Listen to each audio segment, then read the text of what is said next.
ನಮಸ್ಕಾರ ರೀ ಎಲ್ಲರಿಗೂ. ಬರ್ರಿ ಇವತ್ತು ನಾವು ಒಂದು ತಾಸ್ನ್ಯಾಗ ನಿಮಗೆ ಒಂದು 50 ರೊಟ್ಟಿ ಕೂಡ ನೀವು ಲಟ್ಟಿಸಿ ಮಾಡ್ಬೋದು. ಹಂಗಂದ್ರೆ ಹೆಂಗೆ ರೀ ಯಾವ ರೀತಿ ಮಾಡೋದು ಅಂತೇಳಿ ಈ ಒಂದು ವ್ಲಾಗ್ನ್ಯಾಗ ತೋರಿಸ್ತೇನೆ. ಇನ್ನೊಂದೇನಂದ್ರೆ ನಿಮ್ಗೆ ಕೈ ಬಡಿಯಾಕ ತ್ರಾಸ ಏನಾರು ಇತ್ತಂದ್ರೆ ಕೈ ಬಡಿಯಾಕ ಬರೋದಿಲ್ಲ ಅಥವಾ ರೊಟ್ಟಿ ಬಡಿಯಾಕ ಬರೋಲ್ಲ ಅಂತ ಅನ್ನೋರು ಕೂಡ ಈ ರೀತಿ ನೀವು ರೊಟ್ಟಿಯನ್ನು ಲಟ್ಟಿಸಿ ಮಾಡ್ಬೋದು. ನಡಕ ಗಿಡಕ ಎಲ್ಲಿ ಹರಿಯೋದಿಲ್ಲ ರೀ. ಮತ್ತು ರೊಟ್ಟಿ ಅಗದಿ ಮಸ್ತ್ ಸಾಫ್ಟಾಗಿ ಬರ್ತಾವೆ. ಬುರು ಉಬ್ಬೆ ಪುರಿ ಹೆಂಗೆ ರೊಟ್ಟಿ ಬರ್ತಾವೆ ನೋಡಿರಿ, ಎಷ್ಟು ಮಸ್ತಾಗ್ಯಾವ ರೊಟ್ಟಿ. ಈ ಥರ ಒಂದು ರೊಟ್ಟಿ ಮಾಡ್ಕೊಂಡು ತಿಂದ್ರೆ ಎಲ್ಲರಿಗೂ ಕೂಡ ಇಷ್ಟ ಆಕತಿ. ಮೊದಲಿನ ಕಾಲದಾಗ ಎದ್ದೆದ್ದು ರೊಟ್ಟಿ ಚಾಲೂ ಆಕಿತ್ತು. ಹಂಗಂದ್ರೆ ಹೆಂಗೆ ಮಾಡೋದಂತ ನೋಡೋಣ ರೀ. ಈಗ ನೋಡಿರಿ ನಾನು ಹಿಟ್ಟನ್ನು ತೊಗೊಳತನು. ಜೋಳದ ಹಿಟ್ಟು ನಿನ್ನೆ ಅಂತ ಬಿಸ್ಕೊಂಬಂದನು ರೀ. ಮೊನ್ನೆ ದೋಸೆ ಮಾಡಿದ್ನಲ್ಲ ಆ ದೋಸೆ ಹಿಟ್ಟು ಇದನ್ನು 2 ಕೂಡಿ ಬಿಸ್ಕೊಂಬನ್ನಿ. ನಮ್ಮ ಮನ್ಯಾಗ ಯಜಮಾನ್ರು ಬಿಸ್ಕೊಂಬರ್ತಿದ್ರು, ಏನಂದ್ರೆ ಫುಲ್ ಉಟ್ಟಿ ಬಂದು ಬಿಸ್ಕೊಂಬರ್ತಿದ್ರು. ಹಾಗಾಗಿ ನಾನು ಗಿರ್ನಿಗೆ ಹೋಗಿ ಸಣ್ಣಗೆ ಬಿಸ್ಕೊಂಬಂದನು. ಒನ್ನೆಕಿನ್ನ ಸಾನಿಸ್ಕೋಬೇಕಾಗತಿ. ಸಾನಿಸ್ಕೊಂಡ ನಂತರ ಇಲ್ಲಿ ನಾವು ನಿಮ್ಗೆ ಎಷ್ಟು ರೊಟ್ಟಿ ಬೇಕಲ್ರಿ ಅಷ್ಟು ಹಿಟ್ಟನ್ನು ನೀವು ಸಾನಿಸ್ಕೊರಿ.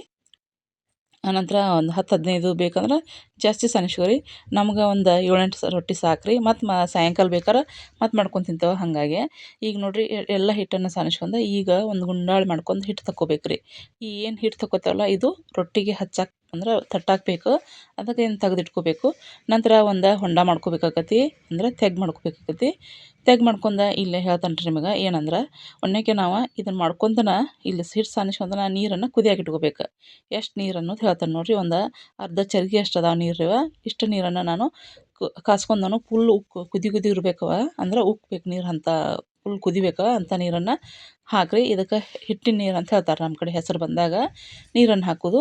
ಈ ಥರ ಆದ ನಂತರ ನಾವು ಹಿಟ್ಟನ್ನು ಹಾಕಿ ಇದನ್ನಷ್ಟನ್ನು ಚಂದ ನಮಗೆ ಏನು ಮಾಡ್ಬೇಕಂದ್ರೆ ಆ ಒಣ ಹಿಟ್ಟೊಳಗೆ ಎಲ್ಲನೂ ಹಾಕಿ ಗರ ಗರ ತಿರುಗಬೇಕು. ನೀವು ಹೆಂಗೆ ತಿರುಗ್ತಿರಲ್ಲ ಹಂಗೆ ಜಿಗಟ್ ಬರ್ತೈತೆ ಹಿಟ್ಟು. ಜಿಗಟ್ ಅಂದ್ರೆ ಹಿಟ್ಟು ಏನಂತಂದ್ರೆ ಈ ಜೋಳದ ಹಿಟ್ಟಿಗೆ ಜಾಸ್ತಿ ಜಿಗಟ್ ಅನ್ನಂಗಿಲ್ಲ ಅಂತೇಳಿ ಈ ಥರ ಬಿಸಿನೀರನ್ನು ಹಾಕ್ತಾರೆ. ನಂತರ ನೀವು ಅಷ್ಟೊಂದು ಚಂದ ನಮಗೆ ಏನು ಮಾಡಿರಿ ಅಂದ್ರೆ ಜಿಗಟನ್ನು ಹಾಕಿ ಒಂದು ಸ್ವಲ್ಪ ಏನು ಮಾಡಿರಿ ಅಂದ್ರೆ ಸುಡ್ತಿರ್ತೈತಲ್ಲ ಅವಾಗ ಇದಕ್ಕೆ ಒಣ ಹಿಟ್ಟನ್ನು ಮ್ಯಾಗ ಮುಚ್ಚಿ ಒಂದು ಸ್ವಲ್ಪ ಬಿಡ್ರಿ. ಅಟ್ಟತನಕ ತೆಮಿದು ಎಲ್ಲ ರೆಡಿ ಮಾಡ್ಕೊರಿ, ಹಿಟ್ಟರು ಭೀ ರೆಡಿ ಮಾಡ್ಕೊರಿ. ನಂತರ ಇಲ್ಲೇ ಈಗ ಏನು ಮಾಡೋಣ ಅಂದ್ರೆ ಎಲ್ಲ ಹಿಟ್ಟನ್ನು ಅದ್ರ ಮ್ಯಾಗ ಮುಚ್ಚೋಣ ನೋಡಿರಿ. ಈ ಥರ ನೀವು ರೊಟ್ಟಿ ಯಾರು ಮಾಡಕ್ಕೆ ಬರಲ್ಲ ಅನ್ನೋರು ಕೂಡ ಈ ಒಂದು ರೆಸಿಪಿಯನ್ನು ನೋಡ್ಕೊರಿ, ರೊಟ್ಟಿ ಮಾಡೋಕೆ ಕಲ್ಕೊರಿ. ನೋಡಿರಿ ಇಷ್ಟಾದ ನಂತರ ಅಂದ್ರೆ ನಿಮ್ಗೆ ಕೈ ತಟ್ಟಕ್ಕೆ ಬರೋಲ್ಲ ಅಂತಂದ್ರೆ ಈ ಥರ ಲಟ್ಟಿಸ್ಕೊಳಕ್ಕೆ ನಡಿತೈತಿ. ನೀವು ಹಿಟ್ಟಿನ ನೀರು ಎಷ್ಟು ಜಾಸ್ತಿ ಹಾಕೋತಿರಲ್ಲ ಹಂಗೆ ನಿಮ್ಗೆ ಏನಂತಂದ್ರೆ ಆ ರೊಟ್ಟಿ ತಟ್ಸಕ್ಕೆ ಬರ್ತಾವೆ ನೋಡಿರಿ. ಈಗ ನೋಡಿರಿ ನಾನು ನೀರನ್ನು ಹಾಕ್ದನ ಜಿಗಟ್ನ್ಯಾಗ ಒಣ ಹಿಟ್ಟನ್ನು ಚಂದ ನಮಗೆ ನಾದ್ಕೋಬೇಕಾಗತಿ. ಅಷ್ಟು ಪೂರ್ತಿ ನಾದ್ಕೊರಿ. ಆಮೇಲೆ ರೀ ನಾವೀಗ ಒಂದು ಸ್ವಲ್ಪ ಎಲ್ಲ ನಾದ್ಕೊಂಡ್ಮ್ಯಾಗ ಒಂದು ಸ್ವಲ್ಪ ತಣ್ಣೀರು ಹಾಕತ್ತಾನ ರೀ. ಈಗ ತಣ್ಣೀರು ಹಾಕಿ ಮತ್ತು ಪೂರ್ತಿ ಚರ ನಾದ್ಕೋಬೇಕಾಗತಿ. ನೀವು ಎಷ್ಟು ಚರ ನಾದ್ಕೋತಿರಲ್ಲ ಅಷ್ಟು ಜಿಗಟು ಬರ್ತದೆ ನೋಡಿರಿ. ಜಿಗಟು ಅಂತಂದ್ರೆ ಹಿಟ್ಟು ನಡಕ ಹರಿಯೋದು ದಂಡಿ ಸೀಳೋದು ಏನಾಗೋದಿಲ್ಲ. ಈಗೆಲ್ಲ ನಾವೇನು ಮಾಡಿದ್ವಿ ಅಂದ್ರೆ ಹಿಟ್ಟನ್ನು ನಾದ್ಕೊಂಡು ಈ ಥರ ನಮ್ಮ ಹಿಟ್ಟು ರೆಡಿ ಆಯಿತು. ಈಗ ಏನು ಮಾಡೋಣ ಅಂದ್ರೆ ಒಲೆ ಮ್ಯಾಗ ತೆವಿನ ಕಾಯಕ್ಕೆ ಇಡೋಣ್ರಿ. ಕಾಯಕ್ಕಿಟ್ಟ ಈಗ ರೊಟ್ಟಿ ನಾನು ಒಂದು ಸ್ವಲ್ಪ ತಟ್ತೇನೆ ರೀ. ಯಾಕಂದ್ರೆ ಒಮ್ಮೆಗೆ ಲಟ್ಸಿರೆ ಮೂಗು ಹರಿತಾವೆ ಅಂತೇಳಿ, ಮೂಗು ಸೀಳ್ತಾವೆ ಅಂತೇಳಿ ಅಂತಾರೆ. ಅದಕ್ಕಾಗಿ ಈ ಥರ ಒಂದು ಸ್ವಲ್ಪ ತಟ್ಟಿರಿ. ತಟ್ಟಿದಾರ ಏನು ಮಾಡಿರಿ ರೊಟ್ಟಿಯನ್ನು ನೀವು ಬಡಿಯೋಕೆ ಆಗುಲ್ಪ ನಮ್ಗಂದ್ರೆ ನೀವು ಲಟ್ಸೋಕೆ ಚಾಲೂ ಮಾಡಿರಿ. ಅದಕ್ಕೇನು ಅಬ್ರಕ್ ಏನೂ ಹಾಕಕ್ಕೆ ಹೋಗ್ಬೇಡ್ರಿ. ಏನು ಈ ಲಟ್ಸು ಲತ್ತಿನಿಂಗ್ ಇರ್ತೈತಲ್ಲ ಅದರಲ್ಲೇ ಪಟ ಲಟ್ಟಿಸ್ಕೊಂಬಿಡ್ರಿ. ನೋಡಿರಿ ಈಗ ನಾ ಮ್ಯಾಗ ಹಿಟ್ಟು ಹಾಕೋಲ್ಲ ಏನಿಲ್ಲ. ಈ ಥರ ನೀವು ಈ ಒಂದು ಟಿಪ್ಸನ್ನು ಫಾಲೋ ಮಾಡಿರಿ. ಜಾಸ್ತಿ ಜಿಗಟ್ ಹಾಕಿರಿ ತಾವ ರೊಟ್ಟಿ ಬರ್ತಾವೆ. ಮತ್ತು ಬಿರುಸಾಗೋದಿಲ್ಲ ರೀ, ಮೆತ್ತಗೆ ಬರ್ತಾವೆ. ನಿಮಗೆ ಬಿರುಸ್ಬೇಕಂದ್ರೆ ಇನ್ನೂ ಭಾಳ ಹೊತ್ತು ತೆಳ್ಳಗೆ ಲಟ್ಟಿಸ್ಕೋಬೇಕಾಗತಿ. ಅದಕ್ಕಾಗಿ ನೋಡಿರಿ ಎಷ್ಟು ಚಂದ ಬರತ್ತಾವು, ಒಂದು ಹರಿಯೋದಿಲ್ಲ ಏನಿಲ್ಲ.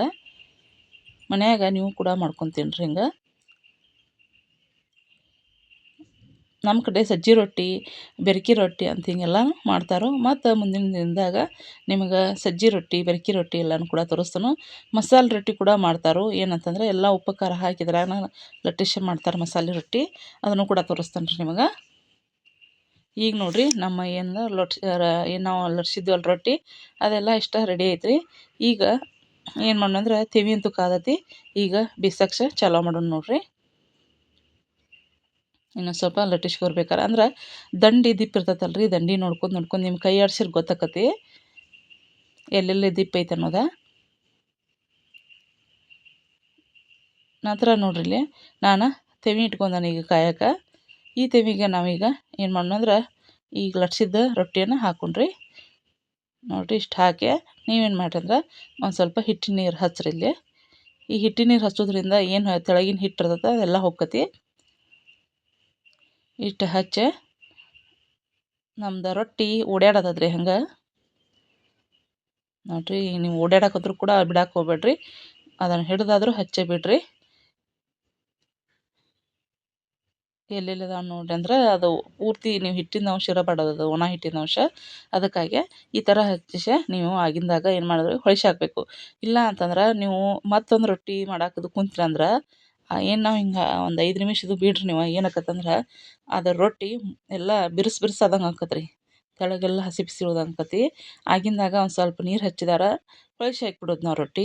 ಈಗ ನಾನು ಇನ್ನೊಂದು ಏನು ಮಾಡ್ತೇನೆಂದ್ರೆ ರೊಟ್ಟಿ ಅಂದ್ರೆ ಅದು ಪೂರ್ತಿ ಬೇಯೋ ಮಟ್ಟ ಖಾಲಿ ಕುಂದ್ರಬೇಡ್ರಿ, ಮತ್ತೇನು ಮಾಡಿರಿ ಒಂದು ರೊಟ್ಟಿನ ಲಟ್ಟಿಸ್ಕೊರಿ. ಈಗ ನಮ್ಮ ರೊಟ್ಟಿ ಹೆಂಗೆ ಬುರು ಬುರು ಉಬ್ಬಿ ಬರ್ತೈತೆ ಅನ್ನೋದು ತೋರಿಸ್ತೇನೆ ನೋಡಿರಿ. ನಾನಿಲ್ಲಿ ರೊಟ್ಟಿ ತಟ್ಟಾತನು ನಮ್ಮ ರೊಟ್ಟಿ ನಾವು ಹಚ್ಚಿ ಒಬ್ಬೊಬ್ಬರು ಅರ್ಬಿ ಹಚ್ಚಿ ಹತ್ತಕ್ತಾರೆ ಅದನ್ನು, ಹತ್ಕೋ ಅವಶ್ಯಕತೆನೇ ಇಲ್ಲರಿ. ಯಾಕಂತಂದ್ರೆ ತಾನೇ ಅದು ಉಬ್ಬಿ ಬರ್ತೈತೆ ರೀ. ನೀವು ಎಷ್ಟು ಚಂದ ಎಷ್ಟು ತಟ್ತಿರಲ್ಲ ರೊಟ್ಟಿ ಹಂಗೆ ಅನುಕೂಲ ಆಗ್ಯದ. ಅದು ಏನಾಕತಿ ತಾನೇ ಬುರು ಬುರು ಉಬ್ಬಿ ಬರ್ತೈತಿ ನೋಡಿರಿ. ನಮ್ಮ ರೊಟ್ಟಿ ತಾನೇ ಉಬ್ಬಕ್ಕೆ ಚಾಲು ಆಯಿತು, ಹತ್ಗೋ ಅವಶ್ಯಕತೆನೇ ಇಲ್ಲ. ನೋಡಿರಿ ಹೆಂಗೆ ಉಬ್ಬಾಕತ್ತೈತಿ.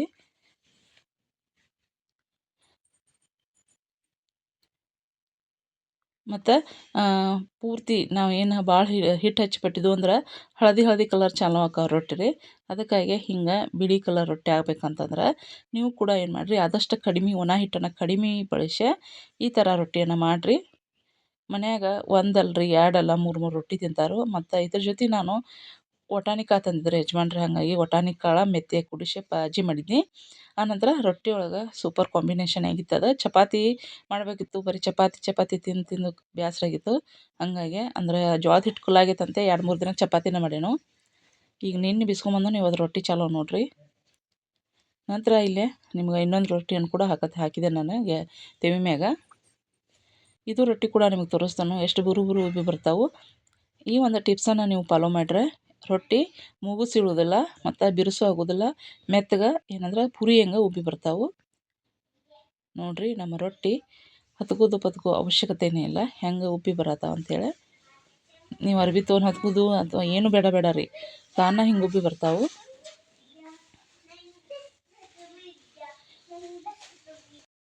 ಮತ್ತು ರೀ ಫ್ರೆಂಡ್ಸ, ಈಗ ನಾವು ಆದಷ್ಟು ಹಿಂಗೆ ರೊಟ್ಟಿ ಬೇಕಂತಂದ್ರೆ ಏನಲ್ರಿ ಹಿಟ್ಟನ್ನು ನೀವು ಗಿರ್ನಿಗೆ ಹೋದಾಗ ಅಗದಿ ಏನಂದ್ರೆ ಸಣ್ಣಗೆ ಬೀಸಿಸ್ರಿ ಮತ್ತು ಜಿಗಟನ್ನು ಚೆಂದ ಹಾಕೋರಿ, ಅದೇ ರೊಟ್ಟಿ ಚಲೋ ಬರ್ತಾವೆ. ನಿಮಗೆ ಇನ್ನೊಂದು ಅಂದ್ರೆ ರೊಟ್ಟಿಯನ್ನು ಲಟ್ಟಿಸಿ ತೋರಿಸ್ತಾನು ನೋಡಿರಿ. ಇಲ್ಲಿ ಈ ಥರ ನಮ್ಮ ಮನ್ಯಾಗ ಏನಂತಂದ್ರೆ ನಮ್ಮ ಅವ್ವ ಕೂಡ ರೊಟ್ಟಿಯನ್ನು ಈ ಥರ ಒಂದು ಬಿದಿರಿನ ಬುಟ್ಟಿ ಒಳಗೆ ಇಡ್ತಾರೋ.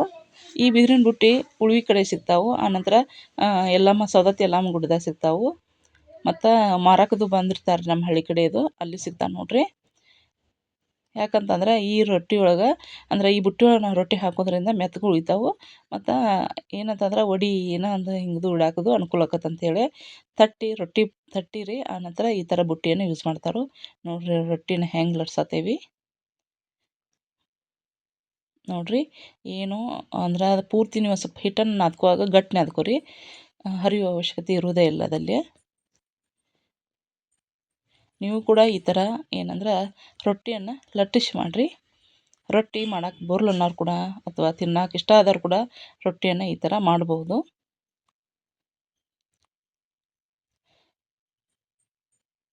ಈ ಒಂದು ರೆಸಿಪಿ ನಿಮಗೆಲ್ಲರಿಗೂ ಇಷ್ಟ ಆಗೈತೆ ಅಂತ ತಿಳ್ಕೊತಾನು. ಇಷ್ಟ ಆದ್ರೆ ಪ್ಲೀಸ್ ನಮ್ಮ ಚಾನಲ್ನ ಸಬ್ಸ್ಕ್ರೈಬ್ ಮಾಡ್ಕೊರಿ. ಮತ್ತು ನೀವು ಕೂಡ ಒಮ್ಮೆ ರೊಟ್ಟಿಯನ್ನು ಮಾಡಿರಿ. ಅದೇ ರೀತಿ ಏನಂತಂದ್ರೆ ಆದಷ್ಟು ರೊಟ್ಟಿ ಅಂದರೆ ಜೋಳ ಬೀಸ್ಕೊಂಬರುವಾಗ ಅಕ್ಕಿ ಹಾಕಕ್ಕೆ ಹೋಗ್ಬೇಡ್ರಿ. ಅದು ತಾನೇ ಅಂತಂದ್ರೆ ನೀವು ಬಿಳಿ ಜೋಳ ತೊಗೊಂಡ್ರಂದ್ರೆ ಅವು ಬೆಳ್ಳಗನ ಆಗ್ತಾವೆ. ಇದಕ್ಕೆ ನಾ ಏನು ಅಕ್ಕಿ ಇದು ಏನು ಹಾಕಿಲ್ಲ ರೀ. ಏನಂತಂದ್ರೆ ಓನ್ಲಿ ಜೋಳ ಅಷ್ಟೇ ಹಾಕಿ ಬಿಸ್ಕೊಂಬಂದ ನೋಡಿರಿ. ನಿಮ್ಗೆ ರೊಟ್ಟಿ ಈ ಥರ ಬೆಳ್ಳಗೆ ಬರ್ಬೇಕಂದ್ರೆ ಒಬ್ಬರು ಜೋಳ ತೊಳೆದು ಹಾಕ್ತಾರೆ, ತೊಳೆದು ಹಾಕಿರೋ ಮತ್ತಾಟ ಜಿಗಟು ಆರ್ತತೆ ಅಂತಾರೋ. ಹಂಗೇನು ಮಾಡಕ್ಕೆ ಹೋಗ್ಬೇಡ್ರಿ, ಬಿಸ್ಕೊಂಬರ್ರಿ. ಒಂದು ಅಂದ್ರೆ ಭಾಳ ದಿನ ಇಟ್ಟು ಜಿಗಟು ಆರ್ತತೆ ರೀ. ಒಂದು ತಿಂಗ್ಳಿಗೆ ಬಿಸ್ಕೊಂಬರುವಂಗೆ ಇಟ್ಕೊರಿ, ನಡಿತೈತೆ ರೀ. ನಾ ಮಾತ್ರ ಒಂದು ತಿಂಗ್ಳಿಗೆ ಆಗುವಷ್ಟು ಹಿಟ್ಟನ್ನು ಬಿಸ್ಕೊಂಬರ್ತಾನೋ. ಭಾಳ ಬಿಸ್ಕೊಂಬಂದು ಅಂದ್ರೆ ಏನಾಕತ್ತೆ ರೀ, ಅದು ಹಿಟ್ಟಿಂದ ಎಲ್ಲ ಜಿಗಟು ಆರಿಬಿಡ್ತೈತಿ. ರೊಟ್ಟಿ ಅವಾಗ ಚೆಂದಾಗಿ ಬರೋಂಗೇ ಇಲ್ಲ. ಈ ಕೊನೆಗೆ ಬೆಳ್ದಂಗೆ ರೊಟ್ಟಿ ಆಮೇಲೆ ಬರೋಂಗೇ ಇಲ್ಲವ. ಅದಕ್ಕಾಗಿ ಆದಷ್ಟು ಒಂದು 2-3 ಕೆ ಜಿ ಅಥವಾ 3-4 ಕೆ ಜಿ ಅಷ್ಟು ಬಿಸ್ಕೊಂಬರ್ರಿ ಒಂದು ತಿಂಗಳಿಗೆ ಆಗುವಷ್ಟು. ಮತ್ತು ಮುಂದಿನ ತಿಂಗಳು ಮತ್ತು ಬಿಸ್ಕೊಂಬರಕ್ಕೆ ಬರ್ತೈತಲ್ಲ ಅದಕ್ಕಾಗಿ. ಇದು ರೊಟ್ಟಿ ನೋಡಿರಿ. ನಾನು ಇದನ್ನು ಏನು ಅಂತಂದ್ರೆ ಕೈಲಿ ಒಟ್ಟು ಹಿಡಿಯೋಕೆ ಹೋಗೋದಿಲ್ಲ, ತಾನೇ ಉಬ್ಬಿ ಬರ್ತೈತಿ. ಹಂಗೆ ನೀವು ಕೂಡ ಮೆತ್ತನ ಉಬ್ಬು ರೊಟ್ಟಿಯನ್ನು ಈ ಟಿಪ್ಸನ್ನು ಫಾಲೋ ಮಾಡ್ಕೊಂಡು ನೀವು ರೊಟ್ಟಿಯನ್ನು ಮಾಡಿರಿ. ಆದಷ್ಟು ಹೊರಗಿನ ಊಟನ ಬಿಟ್ಟು ಈ ಥರ ರೊಟ್ಟಿ ಆನಂತರ ಚಪಾತಿನೂ ನಡಿತೈತಿ. ಆದ್ರೆ ಎಣ್ಣೆದು ಮತ್ತು ಸ್ವೀಟ ತಿನ್ಬೇಡ ಅಂತಾರೆ. ಹಾಗಾಗಿ ನಮ್ಮ ಮನ್ಯಾಗ ಮಾತ್ರ ನಮ್ಮ ಯಜಮಾನ್ರಿಗೆ ನಮ್ಮ ಮನ್ಯಾಗ ಎಲ್ಲರಿಗೂ ರೊಟ್ಟಿ ಬೇಕು. ನಮ್ಮ ಅಜ್ಜಿನೂ ಕೂಡ ರೊಟ್ಟಿ ಅಂತಾಳು. ಹಂಗೆ ಏನಂತಂದ್ರೆ ಹುಡುಗರು ಕೂಡ ನಾವು ರೊಟ್ಟಿ ರೂಢಾನ ಮಾಡ್ಬೇಕಾಕತಿ. ಈಗ ಹೆಂಗೆ ರೊಟ್ಟಿ ತಿನ್ಕೊತ ಇದ್ರೆ ಅದು ರೂಢಿ ಇರ್ತೈತಲ್ಲ, ಹಾಗಾಗಿ ನೋಡಿರಿ ನಾನು ಇದು ರೊಟ್ಟಿಯನ್ನು ಹತ್ಕತ್ತಿಲ್ಲ, ಅದು ಕೂಡ ಹೆಂಗೆ ಬರುತ್ತೆ ನೋಡಿರಿ. ನಮ್ಮ ರೊಟ್ಟಿಗಳು ಎಷ್ಟು ಪುರಿ ಹೆಂಗೆ ಉಬ್ಬಿ ಬರತ್ತಾವ ನೋಡಿರಿ. ನೀವು ಕೂಡ ಹಿಂಗೆ ರೊಟ್ಟಿಯನ್ನು ಮಾಡಿರಿ. ಮತ್ತು ಮುಂದಿನ ರೆಸಿಪಿ ಒಳಗೆ ಭೇಟಿ ಆಕ್ಕೇವ್ರಿ. ಅದುವರೆಗೂ ನಮ್ಮ ಚಾನಲ್ನ ನೋಡ್ಕೊತಾ ಇರಿ. ಇದೇ ರೀತಿ ಸಪೋರ್ಟ್ ಮಾಡಿರಿ. ಮತ್ತು ಬಾಜಿ ಏನು ಮಾಡ್ಯಾನ ನೋಡಿರಿ, ತೋರಿಸ್ತೀನಿ ನಿಮ್ಗೆ. ಹಸಿ ಬಟಾಣಿ ಆನಂತರ ಮೆತ್ತೆ ಕೂಡಿಸಿ ಈ ಥರ ಪಲ್ಯ ಮಾಡ್ಯಾನು. ಫುಲ್ ಎಲ್ಲರೂ ಮಧ್ಯಾಹ್ನಕ್ಕೆ ಕುಲ್ಲ ಆತ ಪಲ್ಯ.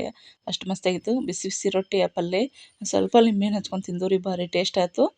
ಮಸ್ತ್